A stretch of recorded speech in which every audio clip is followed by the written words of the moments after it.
We watched a movie today. Yes, we did. Big Money Rustlas. With the Insane Clown Posse.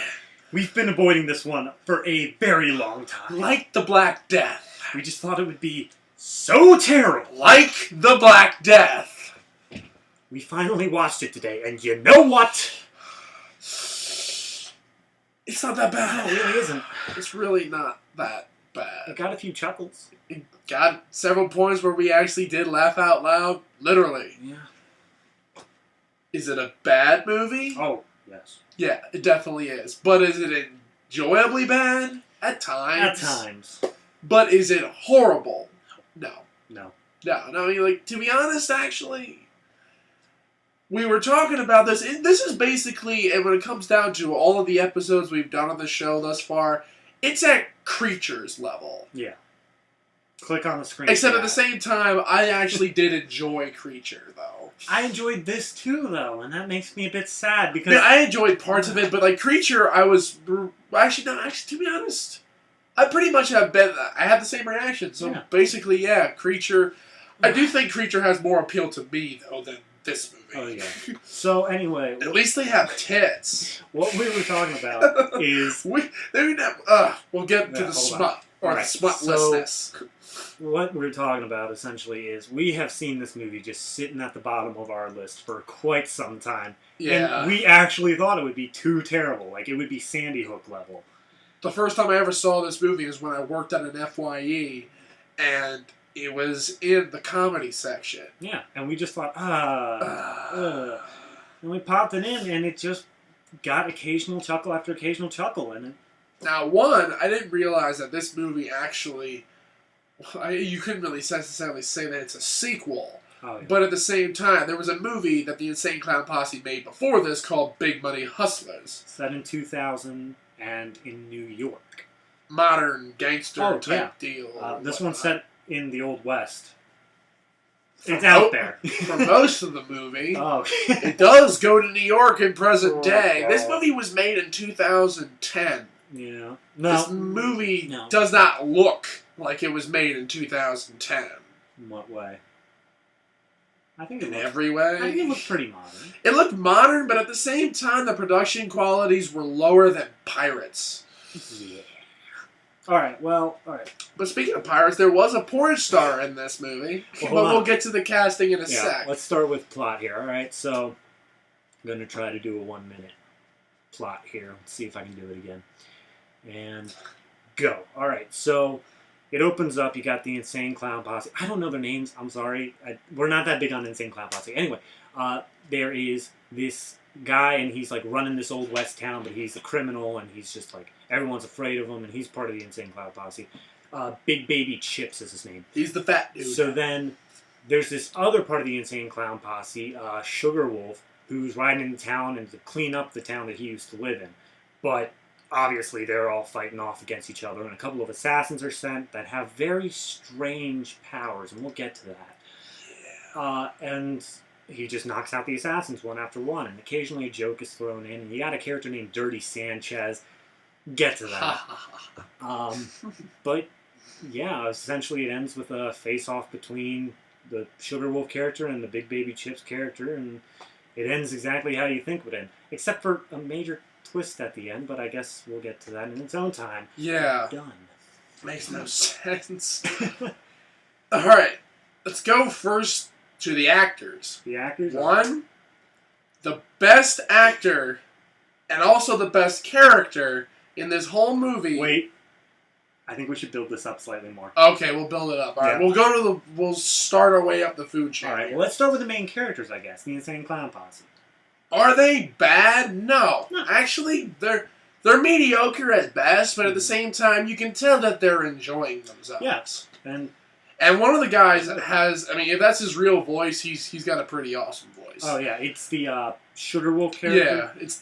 It's the skinny one. Yeah, it's the skinny one. No, wait. I know. Something Too Dope. That's their name. Who fucking cares?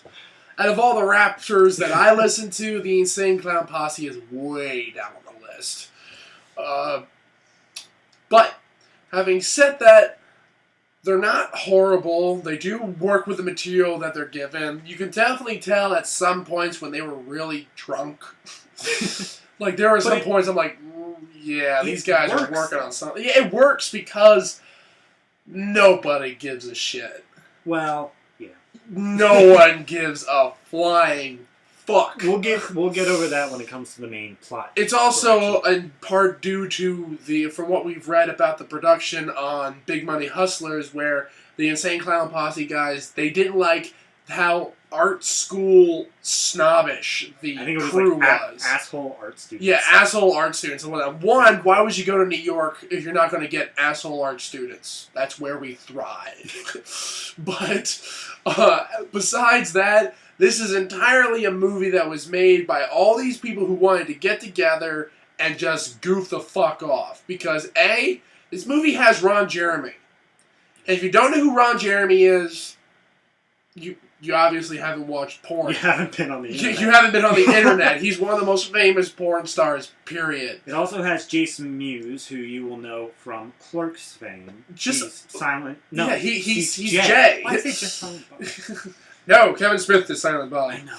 But no, like, he's Jay. He's Jay in all the Kevin Smith movies that he's in. And he's almost Jay in this. He is almost Jay, but at the same time, I would rather prefer him be Jay. Yeah. His character was so fucking stupid, and it had the most annoying catchphrase. Something bad happened, okay? Anything bad happened. Something bad happened to him. Bang. Oh! Crap!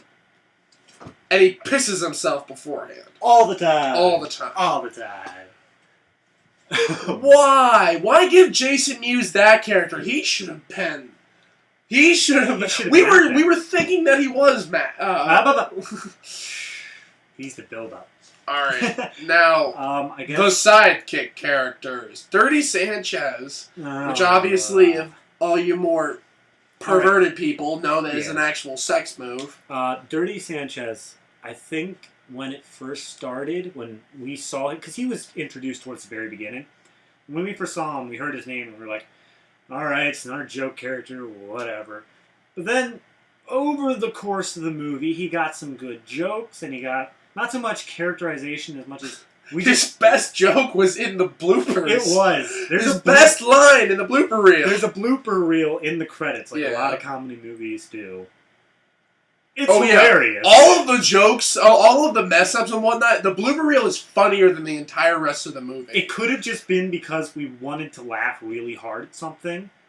Because we were getting mild chuckles out, but we were never getting that full-on, just hearty laugh, essentially. Yeah, and there's one character that just annoyed the fuck out of me. May as well cover him. He's also a side character. He's the sheriff. Sheriff Fred, Frank, Fred, I don't know what the fuck. F. Sheriff fuck. Sheriff fuck. Alright. Well, let me see if I can remember his voice here. One, he wasn't in anything else. Oh no, this is his only credit. Well, how do you do there, Sheriff Sugarwolf? That was actually pretty close. I know. I'm happy about that. Yeah, I was like, and just, he's that voice, and he stays around. He has an entire plot. No, he doesn't stay around, and yet they still follow him. He's sent on a chilly trip to New York City, and they follow him. And he runs into Tom Sizemore. No reason. Tom Sizemore plays himself. Yeah, we're not saying that he runs into Tom Sizemore playing some cowboy character. No, he runs into Tom Sizemore. He walks up and says, "Aren't you Hollywood legend Tom Sizemore?" And then he tries to tell him his backstory. I'm like, he's like, I'm trying to tell you a story. What the fuck, motherfucker? I mean, now, is it funny to see Tom Sizemore in this? But at the same time, I think it's just because he was around. Paycheck? He was around. He was probably walking by the lot and was like, oh, hey. The thing about this, like, Ron Jeremy himself doesn't even have actually any lines until, like, the last 5 minutes of the movie. Yeah. That twist we were talking about, okay, Ron Jeremy plays the father of Sugarwolf. Yeah. Such a fake beard. It's beautifully bad. Yeah. And so in the very last couple of minutes, when Big Baby Chips, that's the thing, Big Baby Chips is shot, he says, let me tell you something, or something along these lines. No exact quotes here. I am your father. What? How can that be? Rub the face paint off. They're all wearing face paint during the Yeah. Clown Posse. It's Yeah, but also the one who plays Sugar Wolf's mom. And also, on top of that, the fucking mortician has it too. yeah. It's. I read it online here. I did read a little bit more than you. It's everyone who works on psychopathic records. I think. Okay. And including the mom, just because characterization, I guess. Because I don't think the mom does. I think she's an actress. She's an actual actress. I've seen her in other shit.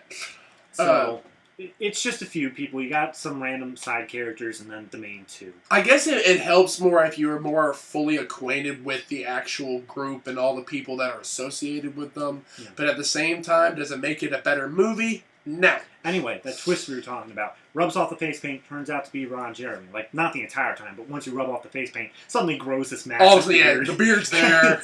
I faked my own death, son. Because being good was fun and all, but I really wanted that money. I wanted money. I wanted lots of money. And then the title gets dropped at the very end. Well, I guess my daddy was really just was A big money rustler. Ow! That's a thing with the character. Yeah, he howls. Yeah, he's a wolf. Totally.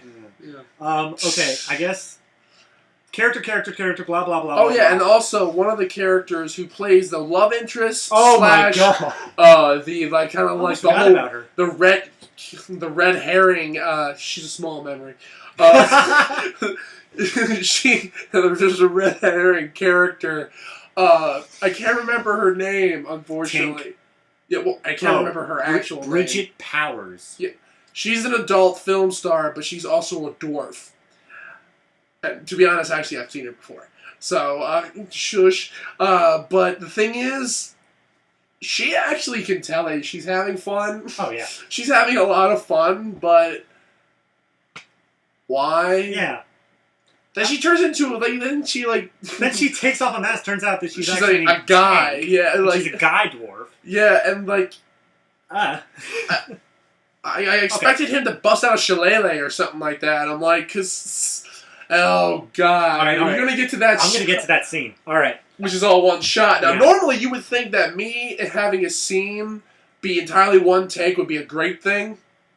Not with this movie. All right. So what happened was, like I said, some assassins were sent after Sugar Wolf, and there happened to be one called the Ghost who had fucking heat vision that just incinerated shit. Yeah, And the then funny apparently thing, he was the first threat. he was the first threat, and the funny thing is, as each assassin goes down, they They're become just- less and less threatening. The second assassin. You can't beat heat vision. Yeah, honestly, it just incinerated everything. The second assassin is called the Foot, and all he had was a very smelly foot. Oh yeah, by the That's it. way, Screech from Saved by the Bell makes a cameo appearance. Screech by Saved by the Bell, I'm pretty sure, makes a cameo appearance anywhere there's a paycheck.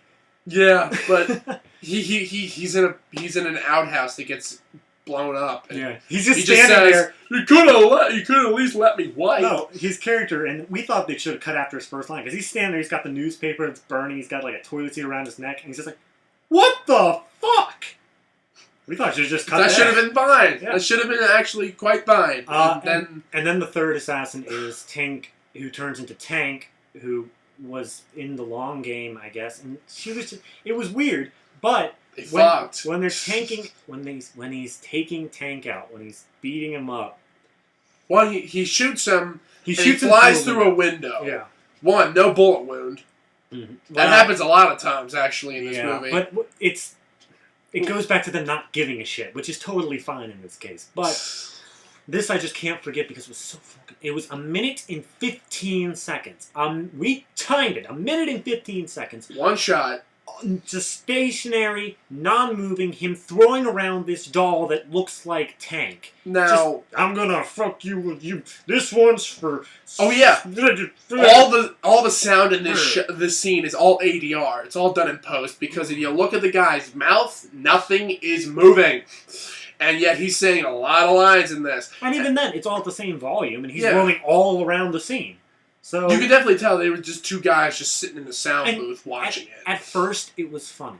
At first, like, it could have lasted. The first 10 seconds was funny. But then they kept the camera stationary, and it just drove you slowly insane. I mean, the thing is, actually, I'm sorry, if he actually fought the real dwarf, that would have actually been hilarious. Like, even if it's terrible, that would Yeah, it would have been hysterical. You know why? Because it's a real person. It doesn't work if you're just throwing around a doll. And the thing is, though, if you're doing that in, like, a couple shots, that can pass, but not if it's one stationary shot for 1 minute and 15 seconds. No. All right. We've gone through basically all the other side characters. We have to get to our favorite one. Our favorite character. We have... Sorry, real quick. There were 2 little side characters. Oh, and they're the robots from Transformers 2. Yeah, that's all we have to say. They really are. They're not... I wouldn't say they're stereotypes. No. But they're annoying as those stupid-ass robots. They have a collective IQ of like 5. That's being generous. Yeah, alright. Don't want to talk about them, so let's just get on to our favorite guy. Favorite character. His name is Hack. Oh, God, I can't remember his last name. Benjamin? Benjamin. Hack Benjamin. Oh, dear God, this man. One, costume design is awesome. Yeah, he's got a black mask. The guy looks like Van Helsing. He's gorgeous. You don't see anything but his eyes and his mask and hat, and he's got this big old sawed-off. And guess what? Here's the best part. He doesn't say a word. He's a villain of a film. This menacing thing that just stands in the scene, and he doesn't speak at all, and it's beautiful. He even has a decent flashback sequence where he murders somebody, and he just comes out of the darkness and whatnot. He's a cool character. He's amazing. And the funny thing is, like, we were like dying. We're like, please don't let him say one line. Please don't let him say one line. We let him. I was saying we could let him have one line, but it has to be a badass line, or he has to have the voice of James Earl Jones. Basically, he has to be Darth Maul. Pretty much. We've already gone through the Phantom Menace and Cinema Historia already. So the thing is, though, Darth Maul was the only good part of the first Phantom Menace, really. Yeah. That he is the Darth Maul of this situation here. He's so cool. He's cool. He gets thrown into this acidic well, and you think he's dead. And it's kind of a downer when he dies, because, I mean, he's dead. And also, he dies, he gets killed by Dirty Sanchez. I'm like, yeah. oh, really? We're like, and this guy has been built up the entire... And this guy, he's able to disappear behind a cactus. He's able to He just sees teleport. something happen. He's like, no. You expect it to be cheesy, but somehow it's badass. I expected him to be the last assassin. Exactly. I'm like, why did it have to be the dwarf? It was so cool. And she's like, why? Right. So then, there's this ending credit scene. She was fun. But... where it's like the canon of the entire movie is just fucked. Like, everybody who was dead comes back for just one final shootout while they're rolling the credits over top. Yeah. The guy in the mask now comes back with a gas mask over him, which I'm pretty sure is part of his, like, musical thing. I don't know. I'm not sure who the guy is. Here, name. Hopefully we'll remember. Here's who it is. It's part of his musical thing, I'm pretty sure. He's wearing this gas mask, and during the shootout, he's this fucking rocket launcher. He has a Panzerfaust. Everyone else has, like, tiny little Tommy guns. He's got this fucking rocket. We're like... this guy is so cool! And the cool thing is, like, when he goes from being, like, just the mask, he seriously looks like the Jericho from Dark Watch and whatnot when he's wearing his outfit. That is actually what reminds me of it. But the thing is, when he comes back and he's all, like, decked out and whatnot, he looks like the Nazi from Hellboy. Like, he's just so heavily deformed and whatnot. He needs to be in this thing to survive. I'm like... He's cool! He's actually cool! He makes the movie! Oh my god. Okay, so we spent approximately all of this review talking about characters, so we just need to move really quickly. Writing. Alright, Writing. The writing was done in 2 weeks. Sometimes that can be a good thing, like when we were talking, like, the Cabin in the Woods, we heard that it was, like, written in a weekend, but then again, that was written by Drew Goddard and Joss Whedon. Whether or not you liked it, you have to admit, it had its moments. It did have its moments. And that's what this movie had. It had moments. The whole movie overall, meh, but occasionally the jokes actually worked. From what we remember reading, the director was really highly influenced from the Man from Nowhere movies, which I'm a big fan of. Blazing Saddles, too. And Blazing Saddles, and also very much on Warner Brothers cartoons. Now, there is a lot of elements to Westerns in this, like High Noon, The Searchers, and, like, there's so many references to this thing. Also, I'm seriously convinced that Tarantino was involved because there is such a fetish with feet. It's only once the foot comes in. Yeah, but at the same time, though, there's so many foot shots. Maybe. There's so many foot I shots. wasn't paying that much attention to them. I bet he just rolled on E while he was on set. He's like, yo, guys, let me hold the camera for a bit. Foot. Alright, I guess... Directing. It seems like they were pretty self-directed, but not in a bad way. I mean, like, yeah, it wasn't, and also the cinematography wasn't bad for the most part. I mean, there was a couple shots of, like, there was this one part where they zoomed in on a horse's ass in the very beginning. I'm like, no, why? There was a part where they just had a long silhouette shot, like far away, as the sun was rising over a hill, and you had a guy visiting a grave, and on the other side of the screen, it was this horse pissing. Yeah. And then you see the dick retracts into the horse. Like, yeah. I'm like, yeah, that happened. Yeah. That really happened. Nope, I'm almost done with this movie already. Oh, we were pretty close to being done with the movie, like, at the beginning. They barely save themselves. They were close. Like, the thing is, though, like, with the 1 minute 15 second shot of him beating up the dwarf, that literally, like, we were, like, saying, like, cut. Please cut. You're about to ruin the entirety of the rest of the movie. He was starting a countdown, and he It's got to like 4, 3. And then it cut. I'm like, oh, thank God. Because, like, if I had finished counting down, I would have stopped and took a break. Alright, so yeah, directing, okay. I didn't really look too much into the director, so I can't really say that much about his talent or his skills. He's made the rounds on 1,000 Ways to Die and Axemen. I know that much. That explains a lot. Yeah. Alright, because 1,000 Ways to Die is just as over the top as this. It's beautiful. From there, I guess... The sound effects, though... Okay, so, like we said, Warner Brothers cartoons were very much used. There's this whole thing where Sugar Wolf has his pimp hand. His right hand's just, like, amazing. He can quick draw. He's amazing. And also, his hand defies His hand physics. just, like, defies physics in order to bitch slap someone. He's like, my pimp hand's strong! God, it's incredible and then he weird pimp at the same time. Seriously, there's, like, 5 meters between someone. His hand... he's basically like Mr. Fantastic. He, like, draw... Yeah, alright. I just want to really quick mention... Cameos out the fucking wazoo. There's so many cameos. You got Vanilla Ice. Vanilla Ice. Vanilla Ice. Plays heckler number 3. Heck yeah, Vanilla Ice, moving up. It's like, Jesus. That's actually him moving up. Yep. Strange enough. He's heckler number 3 now. Screech from Saved by the Bell. Apparently, Good Times. Dynamite. He showed up. Yeah, and he acts like he's one of the only black actors in the movie. Yeah. 2, he's one of the only black actors in the movie that talks. And 3, he sounds like he's a minstrel show. And he has a laugh track. Yeah, he does have a laugh track. That's the only time that ever pops up. It's only because he's from the sitcom. Yeah. I let that one slide. Like, to be honest, like, you can tell that these people are not giving a fuck on set, but at the same time, they still know what they're doing. Right. I can at least give them credits for the fact of the matter is that they don't look like a whole bunch of, ignorant baboons trying to hold a camera. But... So I guess, yeah, let's slide that right into technical. Tech. The cinematography... It's fine.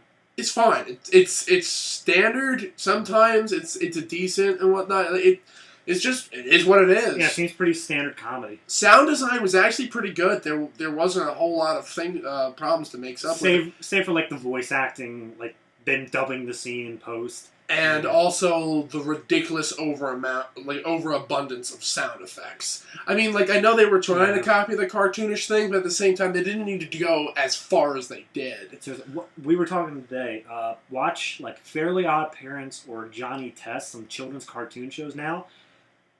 Just listen for when they don't speak, and you'll be amazed at how there's never a silent moment still. No, because, we're a very ADHD culture now, so we require bright, flashy things moving very fast. Sound effects always. Never let a dull moment go by. Now, when it comes down to rappers making movies, there are some rappers that make good movies. Like, to be honest, Eminem with 8 Mile, that was a good movie. I'm not going to get into my feelings on Eminem because I'll get too many people fucking pissing in my ear about it. This will be a 4-hour review. Yeah.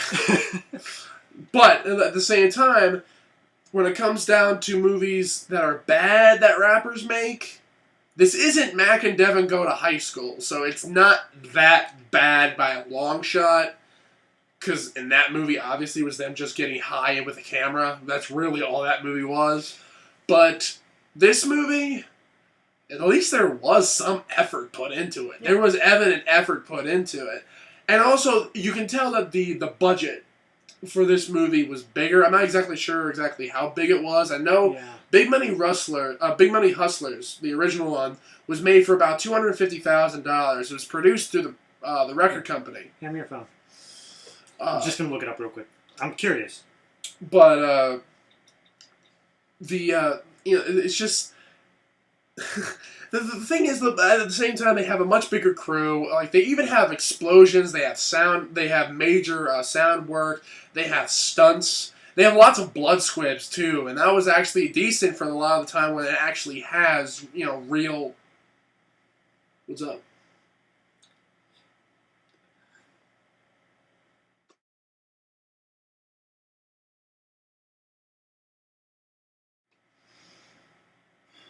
It's unforgivable. Done!